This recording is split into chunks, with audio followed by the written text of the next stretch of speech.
1947। एक ट्रेन धीरे धीरे सरहद पार करती है।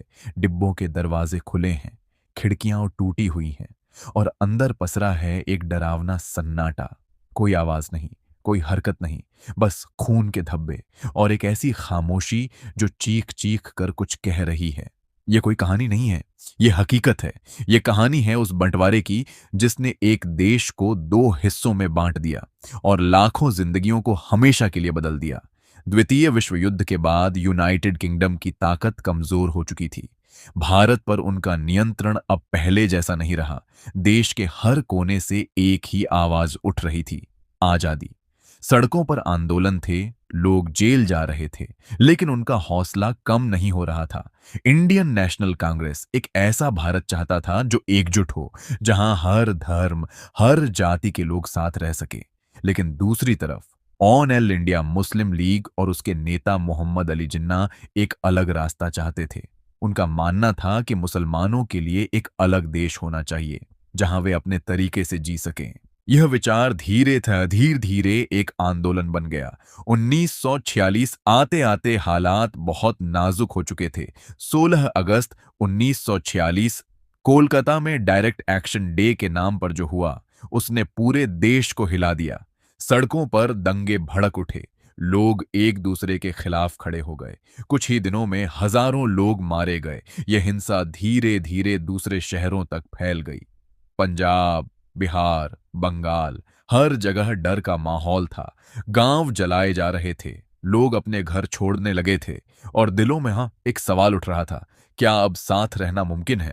इसी बीच ब्रिटिश सरकार ने फैसला किया कि अब उन्हें भारत छोड़ना होगा। 1947 में लॉर्ड माउंटबेटन को भारत भेजा गया। उनका काम था सत्ता का हस्तांतरण करना और देश के भविष्य का फैसला करना।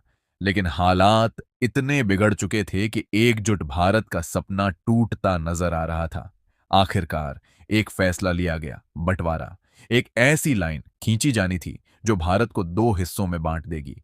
यह जिम्मेदारी दी गई सिल रेडक्लिफ को, एक ऐसा इंसान जिसने भारत को पहले कभी देखा तक नहीं था। उसे सिर्फ कुछ हफ्तों में यह तय करना था कि कौन सा इलाका किस देश में जाएगा। और फिर एक लाइन खींच दी गई, रेडक्लिफ लाइन।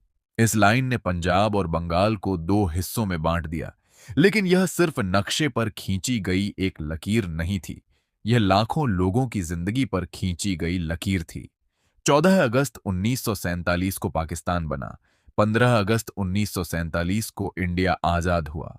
हर तरफ जश्न था, लेकिन उसी समय लाखों लोग अपने घर छोड़ रहे थे। यह दुनिया का सबसे बड़ा पलायन था। हिंदू और सिख भारत की ओर आ रहे थे और मुसलमान पाकिस्तान की ओर जा रहे थे। लोगों के पास सिर्फ उतना ही सामान था जितना वे अपने साथ उठा सकते थे। कई लोग पैदल चल रहे थे, कई बैलगाड़ियों में और कई ट्रेनों में सफर कर रहे थे। लेकिन यह सफर सुरक्षित नहीं था।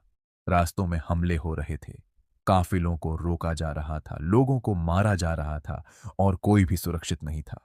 कई ट्रेनें ऐसी पहुंची जिनमें कोई जिंदा नहीं बचा था, सिर्फ लाशें और खामोशी।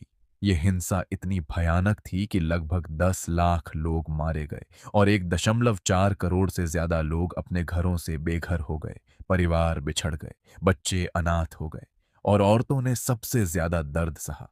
हर किसी की अपनी एक कहानी थी, एक दर्द था जो शब्दों में बयान नहीं किया जा सकता। लेकिन इस अंधेरे में भी कुछ रोशनी थी। कुछ लोग ऐसे भी थे जिन्होंने अपने धर्म से ऊपर उठकर इंसानियत को चुना। किसी ने अपने पड़ोसी को छुपाया, किसी ने अनजान लोगों को बचाया। ये छोटे छोटे काम उस समय उम्मीद की किरण बन गए। आजादी के बाद दोनों देशों ने अपने अपने रास्ते चुने, लेकिन बंटवारे का दर्द दोनों तरफ रह गया। आज भी जब हम पार्टीशन ऑफ इंडिया को याद करते हैं तो सिर्फ इतिहास नहीं देखते, हम उन लोगों की आंखों से देखते हैं जिन्होंने यह सब जिया था। वह ट्रेनें, वह काफिले, वह बिछड़ते परिवार, सब कुछ आज भी दिल को हिला देता है। ये कहानी हमें एक गहरा सबक देती है कि नफरत जब बढ़ती है तो सिर्फ दीवारें नहीं खड़ी करती, बल्कि इंसानियत को भी तोड़ देती है। और जब एक देश बंटता है तो सिर्फ जमीन नहीं बंटती, बल्कि लोगों के दिल भी बंट जाते हैं। ये सिर्फ भारत और पाकिस्तान की कहानी नहीं है, ये इंसानियत की सबसे बड़ी कहानियों में से एक है।